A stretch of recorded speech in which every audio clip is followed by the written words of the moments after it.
मी लुटलेल्या आणि खचलेल्या अवस्थेत घरी आले होते. माझ्या डोळ्यातून स्वप्न हिरावून घेतली गेली होती. हृदय पूर्णपणे तुटलं होतं. मला अजूनही विश्वास बसत नव्हता की माझ्याबरोबर जे झालं ते खरंच घडलंय का. माझ्या प्रियकराने सुदेशने स्वतःच्या मित्रांसोबत मिळून मला वासनेचा शिकार केलं. माझं संपूर्ण आयुष्य उद्ध्वस्त करून टाकलं. त्याने मला कोणाच्याही लायकीचं उरवलं नव्हतं. का केलं सुदेशने असं? तो तर मला नेहमी प्रेमाने बोलायचा, म्हणायचा, तूच माझं आयुष्य आहेस. मग कोणी आपल्या आयुष्याबरोबर असं कसं करू शकतो? मी आतून पूर्णपणे तुटून गेले होते. सुदैवाने आईबाबा घरी नव्हते. मी थेट माझ्या छोट्याशा खोलीत गेले आणि बिछाण्यावर कोसळून गेले. सगळं उद्ध्वस्त झालं होतं. मी अक्षरशः ढसाढसा रडत होते. मला सांभाळायला, शांत करायला कोणीच नव्हतं. उलट मला भीती वाटत होती की कोणी मला या अवस्थेत बघेल.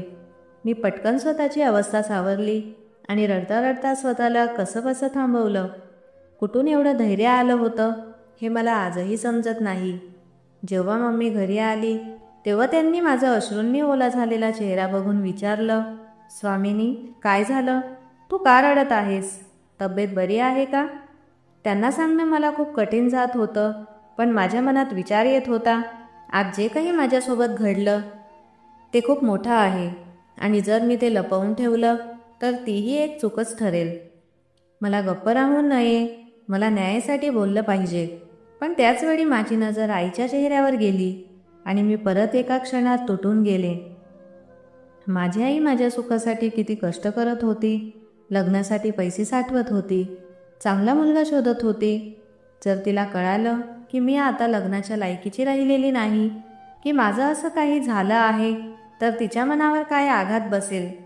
मी आईला एवढ्या मोठ्या दुःखात ढकलू शकत नव्हते. पण माझी स्वतःची अवस्था मात्र दिवसेंदिवस वाईट होत चालली होती. म्हणून मी तब्येत बरी नाही असं सांगून खोलीतच पडून राहिले. माझं कुठेही मन लागत नव्हतं. कुणाशी बोलायचं असं काहीच वाटत नव्हतं. सतत सुदेश आणि त्याच्या मित्रांनी केलेली ती घटना माझ्या डोळ्यांसमोर यायची. मला खूप असहाय्य वाटायचं. सुदेशविषयी मनात प्रचंड तिरस्कार दाटून आला होता. त्या दिवसानंतर मी सुदेशशी काहीच संपर्क ठेवला नाही, ना फोन ना मेसेज. इतकंच नाही तर माझी बालमैत्रीण रियाशीही मी अनेक दिवस बोलले नव्हते. रिया आणि मी एकमेकींच्या खूप जवळ होतो. ती आता तिच्या आईवडिलांसोबत दुसऱ्या शहरात राहायला गेली होती. सुदेशविषयी मी फक्त रियालाच सांगितलं होतं. जेव्हा तिला कळालं की सुदेश मला सतत एकटीने भेटण्यासाठी आग्रह करतो, तेव्हा तिने मला स्पष्ट सांगितलं होतं, त्याला भेटू नकोस. त्याला सांग त्याच्या आईवडिलांना तुझ्या घरी पाठवावं.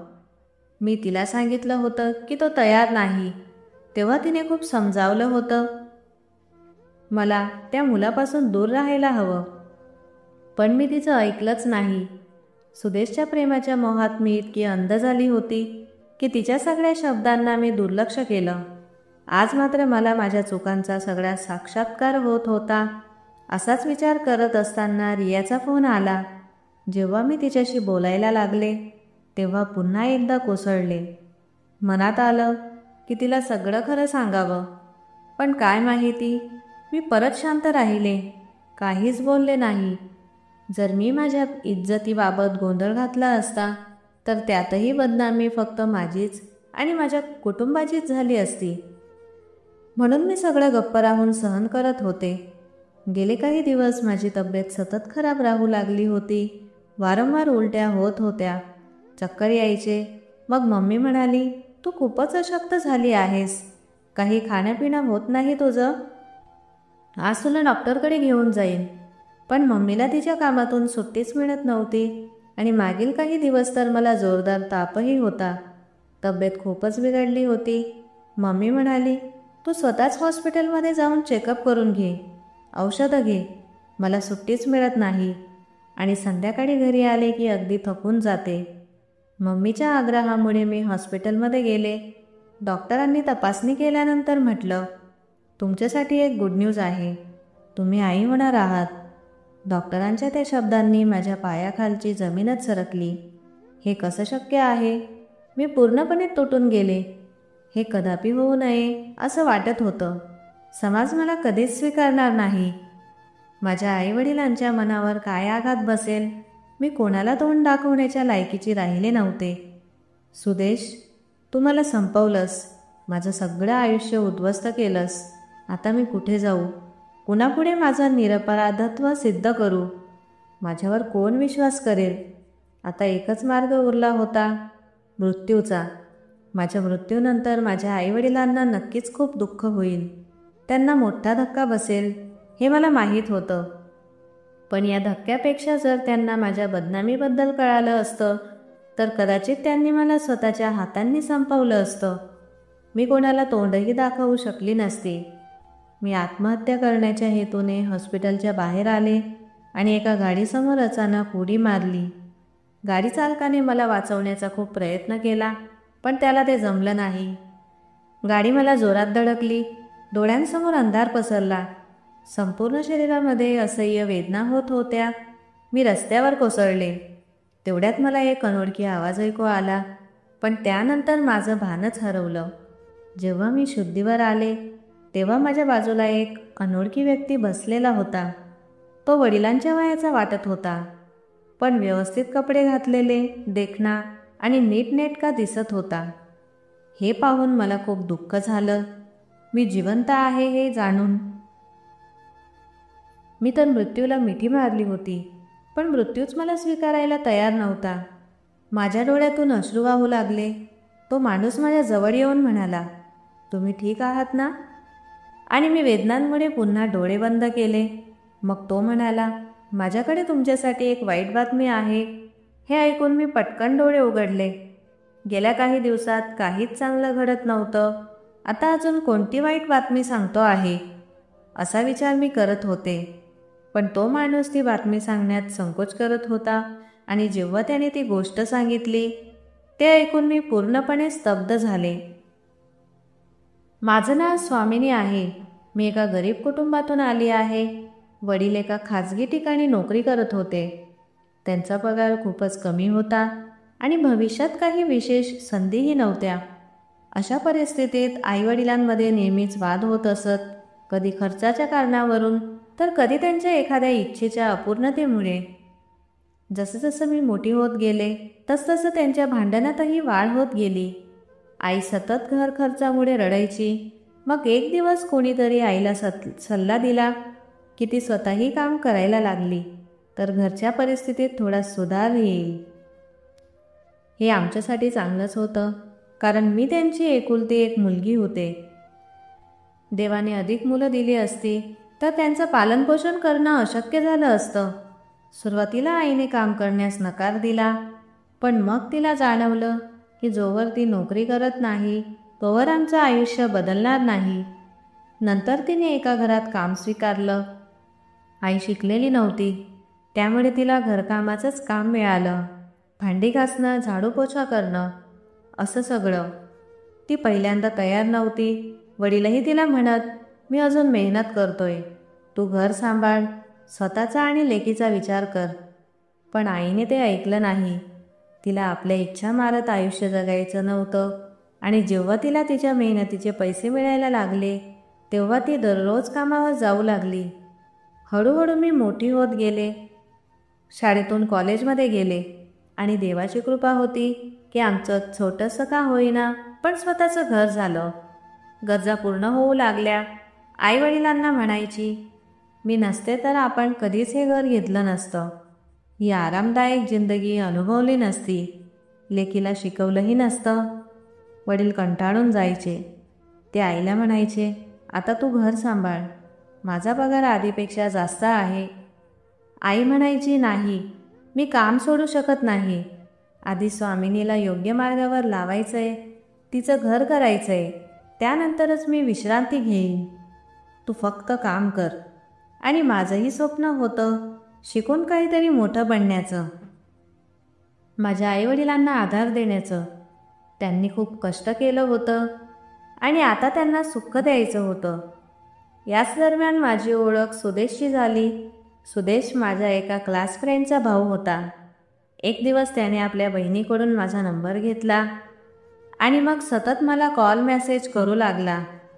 मी त्याचे मेसेज व कॉल उचलत नव्हते. पण हळूहळू तो माझ्या मनात जागा बनवू लागला. त्याने मला विश्वास द्यायला सुरुवात केली की तो मला खूप प्रेम करतो. माझ्याशिवाय त्याच्या आयुष्यात दुसरी कुणीच मुलगी नाही. हे सगळं मी माझ्या आईवडिलांपासून लपवलं होतं, कारण सुदेश म्हणत होता की तो आधी आपल्या आईवडिलांशी बोलेल आणि मग मी माझ्या आईवडिलांना सांगेल. मी जिचं स्वप्न पाहिलं होतं की शिकून काहीतरी बनावं, आता मी सुदेशच्या प्रेमात इतकी गुरफटले होते की माझं अभ्यासात लक्षच लागेना. सतत त्याच्या विचारात हरवून जायचे की कधी तो भेटेल, कधी मी त्याची पत्नी बनेल आणि त्याचं प्रेम मला मिळेल. सुदेशमुळे मी सगळ्यांना दुर्लक्षित करू लागले होते. इतकंच काय, माझी जवळची मैत्रीण रियासुद्धा, तिच्याशीही आता मी फारसं बोलत नव्हते. आणि मग एक दिवस असं झालं की मी संपूर्ण रात्र सुदेशशी बोलत होते आणि दुसऱ्या दिवशी सकाळी रियाचे खूप सारे मेसेज आले होते. ती विचारत होती, रात्रभर तुझा नंबर बिझी होता, तू कोणाशी बोलत होतीस? मला खरं खरं सांग, तो कोण आहे? तेव्हा मी तिला सांगितले की मी सुदेशवर प्रेम करते. हे ऐकून ती खूप चिडली आणि म्हणाली, तुला तुझं भविष्य घडवायचं होतं, तुला अशा गोष्टींमध्ये गुंतणं अजिबात योग्य नाही. त्या मुलाला सांग की त्याने आपल्या आईवडिलांना तुझ्या घरी पाठवावं. जर खरंच प्रेम करत असेल तर तो तुझ्याशी लग्न करेल. मी तिची गोष्ट ऐकली आणि सुदेशकडे लग्नाची गोष्ट काढली. त्यावर तो म्हणाला, मी लवकरच माझ्या पॅरेंट्सशी बोलणार आहे, पण त्याआधी मला तुझ्याशी भेटायचं आहे. काही गोष्टी आहेत ज्या मला तुझ्याशी थेट बोलायच्या आहेत. हे मी जेव्हा रियाला सांगितलं तेव्हा तिनं कठोर शब्दात सांगितलं की तू सुदेशला भेटायला जाणार नाहीस. आणि मग मी सुदेशला भेटायला नकार दिला. तेव्हा सुदेश खूपच चिडला. तो म्हणाला, तू माझ्यावर प्रेमच करत नाही, फक्त प्रेमाचं नाटक करतेस, तू खोटं बोलतेस. त्याच्याशी बोलल्याशिवाय मला काहीही सुचत नव्हतं. मला असं वाटू लागलं होतं की जर सुदेश माझ्याशी बोलला नाही, त्याचा आवाज ऐकायला मिळाला नाही तर मी वेडी होईन, कदाचित मरूनही जाईन. मी त्याची विनवणी करू लागले, एकदा माझ्याशी बोल ना, मी तुझं सगळं ऐकेन. आणि मग मी त्याला भेटायला तयार झाले. तसंच मी त्याच्यावर खूप विश्वास ठेवत होते. मला खात्री होती की तो माझा विश्वास तोडणार नाही. मी सुदेशला पहिल्यांदाच भेटणार होते, त्यामुळे मनात थोडी गडबड होती. सुदेशच्या सांगण्यावरून मी छान तयार झाले. त्याला आवडतील असे कपडे घातले आणि त्याच्या सांगितलेल्या फ्लॅटवर पोहोचले. तो म्हणाला, हे फ्लॅट मी काही तासांसाठी माझ्या मित्राकडून घेतला आहे. तू काहीच काळजी करू नकोस, कोणालाही आपल्याविषयी काही समजणार नाही आणि मी तुझ्यासोबत काही चुकीचं करणार नाही. मी तुला माझी पत्नी बनवायचं ठरवलं आहे आणि हे सगळं लग्नानंतरच होईल. हे ऐकून मी थोडी लाजले. मी मनात म्हणाले, तो माझ्याशी काही वाईट करणार नाही. जेव्हा मी फ्लॅटवर पोहोचले तेव्हा सुदेश हसून मला पाहत होता. त्याने मला एक खोलीत नेलं आणि बसवलं. माझा हात धरून तो माझ्याशी प्रेमळ गप्पा मारू लागला. मी सुदेशला पहिल्यांदाच पाहत होते आणि तो माझ्या अपेक्षेपेक्षा अधिकच देखणा वाटत होता. तो माझ्यासाठी ज्यूस घेऊन आला आणि स्वतःच्या हाताने मला देऊ लागला. पण ज्यूस घेतल्यावर मला विचित्र वाटू लागलं, चक्कर येऊ लागले. मी घाबरले, माझं असं का होतंय? सुदेश माझी अवस्था पाहून हसू लागला आणि म्हणाला, मी तुझ्या ज्यूसमध्ये काहीतरी मिसळलं आहे म्हणून तुला असं वाटतंय. काळजी करू नकोस, तू लवकरच झोपून जाशील आणि मग आम्ही आमचं काम पूर्ण करू. हे ऐकून मी हादरून गेले. काय म्हणतो आहेस तू? काय टाकलं आहे त्या ज्यूसमध्ये आणि कोणाच्या विषयी बोलतो आहेस तू? मी हे विचारतच होते तेवढ्यात अचानक दारातून 5 जण आत आले. ते मोठ्याने हसत होते. त्यातला एक जण म्हणाला, सुदेश, आज मज्जा आली. आज तर तू खरी धमाल आणली आहेस. या मुलीला पाहून तर मी वेडा होतोय. एक मुलगा माझ्या जवळ येऊ लागला आणि सुदेशकडे बघून बोलला. हे ऐकून माझं डोकंच फिरलं. मी लगेच उठून पळून जाण्याचा प्रयत्न केला, पण सुदेशने मला पकडलं. तो म्हणाला, एवढ्या सहज तू जाऊ शकत नाहीस, जोपर्यंत आमची इच्छा पूर्ण होत नाही. तू इथून जाऊ शकत नाही. माझ्या डोळ्यांसमोर अंधार आला. मी बेशुद्ध होते, पण तरीही मला जाणवत होतं की माझ्यासोबत काहीतरी भयंकर घडतं आहे, ज्यामुळे मी पुन्हा कधीही डोळे उंच करून जगासमोर उभी राहू शकणार नाही. आणि जेव्हा मला शुद्ध आली, तेव्हा ते 5 मुलं माझं शरीर वापरत होते. मी जोरजोरात रडू लागले, माझ्यावर दया करा, मला सोडून द्या, मला जाऊ द्या. तेव्हा सुदेश लाल डोळ्यांनी माझ्याकडे बघत म्हणाला, सोडून देऊ? पण जेव्हा आमचं तुझ्याशी मन भरून जाईल तेव्हा.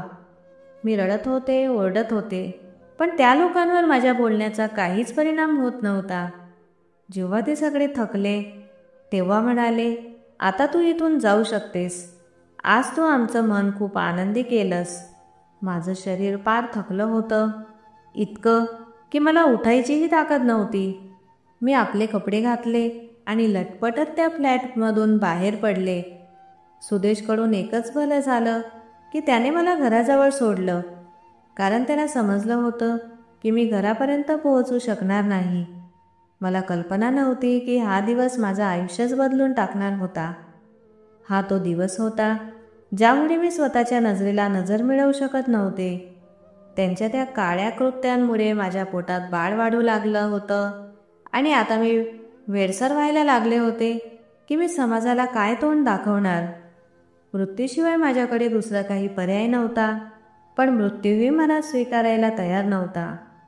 अशातच एक व्यक्ती, ज्याने आपली बातमी दुःखाने सांगितली होती, पण त्याला हे माहिती नव्हतं की त्याच्या बातमीने मला एक प्रकारचा दिलासा दिला होता.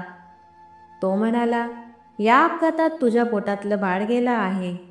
मला खूप वाईट वाटतं की हे माझ्यामुळे झालं, पण तू अचानक गाडीसमोर आलीस आणि मी तुला वाचवू शकलो नाही.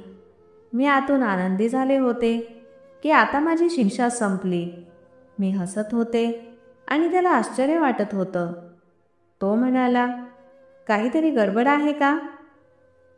तू ही बातमी ऐकून हसत का आहेस? आणि मग मी हसता हसता रडू लागले.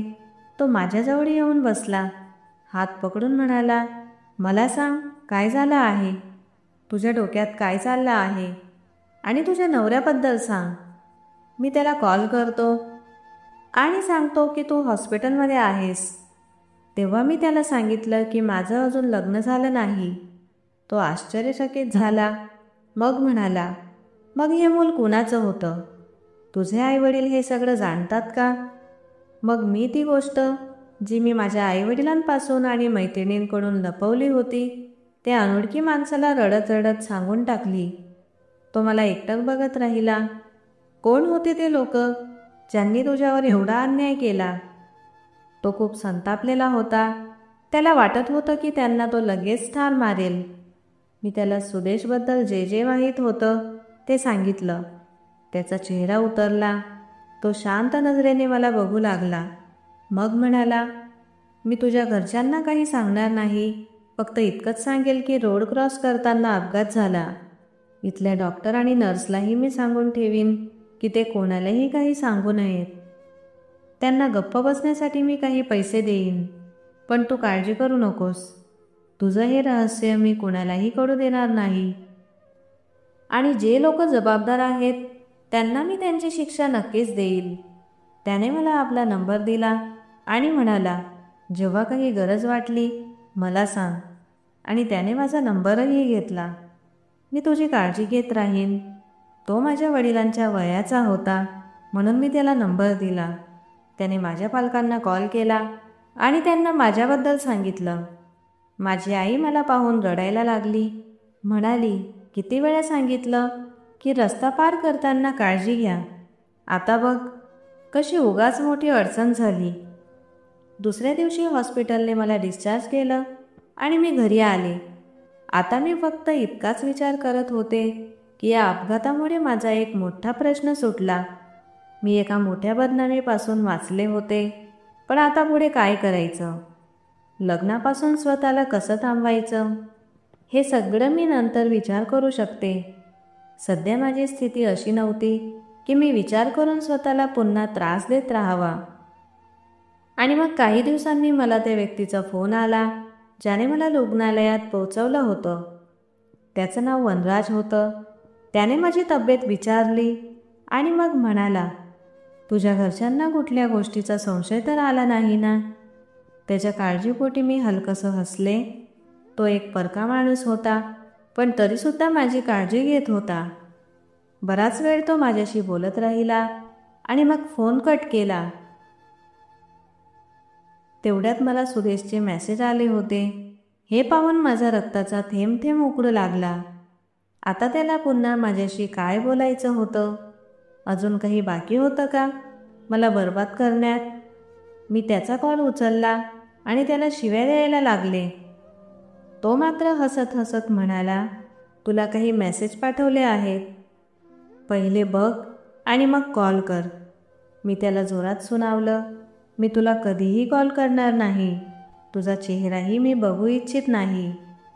त्यावर तो पुन्हा हसत म्हणाला, आता तुझा बापसुद्धा मला कॉल करेल. आधी मेसेज बघ. जेव्हा मी मेसेज उघडून बघितला तेव्हा माझ्या पायाखालची जमीनच सरकली. त्यात तो व्हिडिओ होता ज्यात ते लोक माझ्यासोबत घृणास्पद वागणूक करत होते. त्या व्हिडिओमध्ये त्यांच्या चेहऱ्यांची ओळख होत नव्हती, पण माझा चेहरा स्पष्ट दिसत होता. हे सगळं काय होतं? त्यांनी हा व्हिडिओ का बनवला आणि आता मला तो व्हिडिओ का पाठवत होता? तो मला ब्लॅकमेल करत होता का? की पुन्हा माझ्यावर तेच घाणेरडं घडवायचं होतं? थरथरत्या हाताने मी त्याला कॉल केला.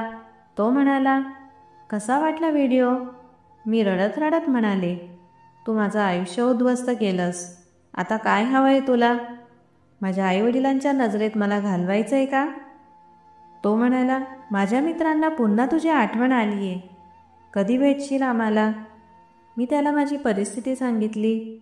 तुझ्यामुळे माझ्या तब्येतीवर काय परिणाम झाला आहे हे ऐकून तो क्षणभर गप्प झाला. मग म्हणाला, ठीक आहे, काही दिवसांनी संपर्क करतो, तू बरी होईपर्यंत. एवढं ऐकूनही त्याच्यावर काही परिणाम झाला नाही. मी पुन्हा त्याला शिव्या घालायला सुरुवात केली. तेव्हा तो म्हणाला, यावेळी खूप काळजी घेऊ, असं काही पुन्हा होणार नाही. त्याच्या तोंडून ही घाणेरडी वाक्य ऐकून माझं मन होत होतं की त्याचं तोंड फोडून टाकावं, पण माझ्या हाती काहीच नव्हतं, फक्त लाचारी होती. काही दिवसांनी तो पुन्हा मला कॉल करायला लागला. तो म्हणू लागला, जर तू आम्हाला भेटायला आली नाहीस तर तो व्हिडिओ मी तुझ्या वडिलांच्या नंबरवर पाठवीन, तुझ्या आईला सगळं सांगेन, आणि जर मी तो व्हिडिओ इंटरनेटवर टाकला तर काय होईल हे माहिती आहे का? सगळ्या जगाला कळेल की तुझ्यासोबत काय घडलं आहे. मग कोणीही तुझ्याशी लग्न करायला तयार होणार नाही. मी रडत होते वेड्यासारखी. काय चाललं आहे माझ्यासोबत? काय करावं, कसं सुटावं, या सगळ्यातून काहीच सुचत नव्हतं. त्याच दिवशी वनराजचा फोन आला. माझा आवाज ऐकून त्याला काहीतरी समजलं. म्हणाला, काय झालं? आवाजावरून तू खूप त्रासलेली वाटतेस. आणि मी पुन्हा एकदा त्याच्यासमोर रडायला लागले. सगळं सांगितलं. तो खूप रागावला. म्हणाला, मी यांचा बंदोबस्त करतो, तू काळजी करू नकोस, आता सगळं मी ठीक करीन. त्याच्या बोलण्यात असं काहीतरी होतं की मला विश्वास वाटायला लागला की हा नक्कीच माझी मदत करेल. आणि खरंच त्यानंतर सुदेशचा पुन्हा काही फोन आला नाही, ना मेसेज. माहिती नाही हे सगळं वनराजमुळे झालं की सुदेशला खरंच माझी कीव आली. एक दिवस मी वनराजचे आभार मानण्यासाठी फोन केला तर तो म्हणाला, मला तुझ्याशी बोलायचं आहे, पण मला भीती वाटते की तू पुन्हा रागवशील. मी म्हणाले, अशी काय गोष्ट आहे, स्पष्ट सांगा. तो म्हणाला, तू माझ्याशी लग्न कर. हे ऐकून माझ्या तोंडातून शब्दच निघेना. असं कसं शक्य आहे? तुम्ही मोठे व्यावसायिक आहात, मी एक साधी मुलगी. आपल्यात खूप अंतर आहे. तुमचे आईवडील कधीही मान्य करणार नाही आणि माझेही नाही, कारण तुम्ही माझ्यापेक्षा खूप मोठे आहात. तो म्हणाला, माझ्या घरच्यांची काळजी करू नकोस. माझा एकच मुलगा आहे आणि त्याची हिंमत नाही की माझ्यासमोर काही बोलेल, आणि माझी बायको काही वर्षांपूर्वीच गेली आहे. मी खूप काळापासून एकटाच आहे. मी लग्न करायचं ठरवलं होतं, पण अशी मुलगी सापडतच नव्हती. जी माझ्या मनाला भावेल. तुझ्या निरागसतेने मला आकर्षित केलं आहे. मी तुला पत्नी म्हणून स्वीकारू इच्छितो. हे ऐकून मी रडायला लागले. म्हणाले, तुम्हाला माहिती आहे का माझ्यासोबत काय घडलं आहे? एक नव्हे 5 जणांनी माझ्यावर बलात्कार केला आहे. हे सगळं माहीत असूनही तुम्ही मला सन्मान देण्याची, पत्नी बनवण्याची भाषा करता? तो थोडा वेळ शांत राहिला. मग म्हणाला, या सगळ्या गोष्टींचा विचार करू नकोस. तुझ्या आईवडिलांशी बोल. मी काही दिवसात त्यांच्या भेटीला येईन. तुला स्वीकारायचं आहे. माझा विश्वासच बसत नव्हता की माझ्या नशिबात असं काही घडू शकतं. जेव्हा मी मम्मीला सांगितलं, त्या म्हणाल्या, तुमच्यात खूप अंतर आहे. तो तुझ्या वडिलांच्या वयाचा आहे. केवळ पैशासाठी आम्ही तुला त्याच्यासोबत पाठवू शकत नाही. आम्हाला तुझं लग्न एका चांगल्या तरुणाशी करायचं आहे. मम्मी काहीही समजून घ्यायला तयार नव्हती. पण मी कशा मुलासोबत लग्न करणार? लग्नानंतर माझा भूतकाळ समजला तर तो रात्रीच मला घटस्फोट देईल. आणि जर सुदेश पुन्हा मला ब्लॅकमेल करू लागला आणि नवऱ्याला सगळं कळालं तर वनराजला आधीपासूनच माझ्या सगळ्या गोष्टी माहिती होत्या. त्याच्याशी लग्न केल्यास काही धोका नव्हता. पण मम्मीला हे सांगूनही मी पटवू शकत नव्हते. आता मी बाबांना आणि मम्मीला स्पष्ट सांगितलं. ते दोघं रागवले. म्हणाले, जे करायचं आहे ते कर. आम्ही तुला अडवणार नाही. बोलाव त्या माणसाला आणि पूर्ण कर तुझा हट्ट. मला माहीत होतं की माझे आईवडील माझ्यावर रागवलेले होते, पण मी त्यांच्या बोलण्याला मान देऊ शकत नव्हते. मी वनराजला माझ्या आईवडिलांच्या रागाबद्दल सांगितलं तर तो म्हणाला, हळूहळू सगळं सुरळीत होईल. मी घरी येऊन त्यांच्याशी बोलतो.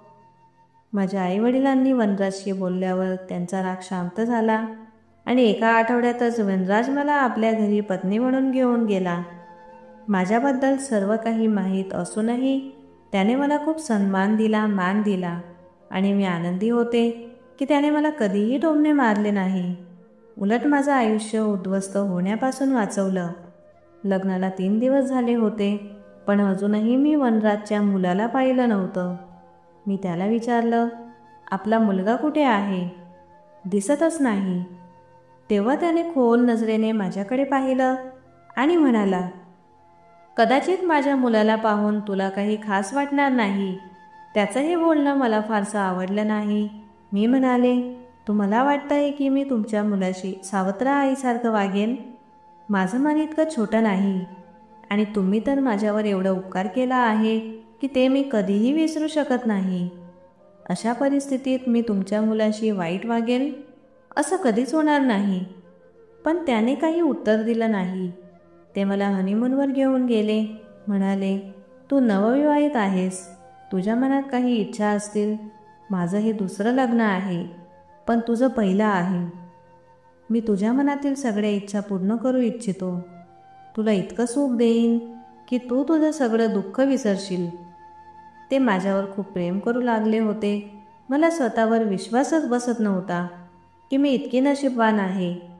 या सर्व गोष्टींमध्ये मी सुदेशला पूर्णपणे विसरून गेले होते. त्याचं प्रेम, त्याचा द्वेष, सगळंच.